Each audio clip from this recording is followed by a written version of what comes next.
Hi friends, Sunitha kitchen and గార్డెన్కి స్వాగతం అండి. ఫ్రెండ్స్, ఈరోజైతే నేను మీకు ఒక అందమైన ట్రీని అయితే చూపిస్తున్నానండి.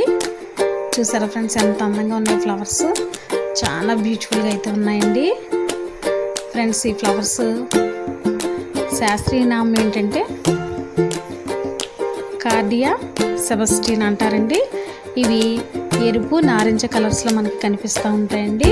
కొన్ని ప్రాంతాల్లో ఉష్ణ ప్రాంతాలు ఎక్కువగా ఉంటాయన్నమాట.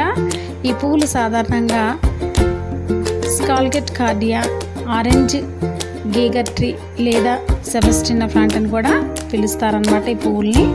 అంతేకాకుండా ఇది బెరాగ్నేసి మొక్కండి కుటుంబానికి చెందిందనమాట.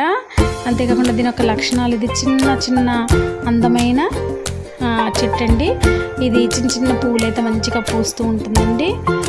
ఇది సుమారు 25.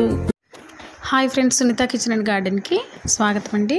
ఫ్రెండ్స్, ఈరోజైతే నేను మీకు ఒక అందమైన ట్రీని అయితే చూపిస్తున్నానండి. చూసారా ఫ్రెండ్స్, ఎంత అందంగా ఉన్నాయి ఫ్లవర్స్, చాలా బ్యూటిఫుల్గా అయితే ఉన్నాయండి.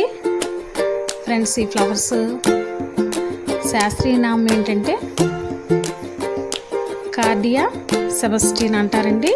ఇవి ఎరుపు నారింజ కలర్స్లో మనకి కనిపిస్తూ ఉంటాయండి. కొన్ని ప్రాంతాల్లో ఉష్ణ ప్రాంతాలు ఎక్కువగా ఉంటాయన్నమాట.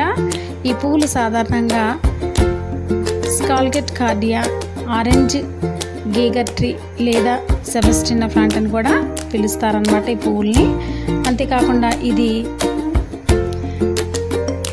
బెరాగ్నేసి మొక్కండి కుటుంబానికి చెందిందనమాట. అంతేకాకుండా దీని యొక్క లక్షణాలు, ఇది చిన్న చిన్న అందమైన చెట్టు అండి.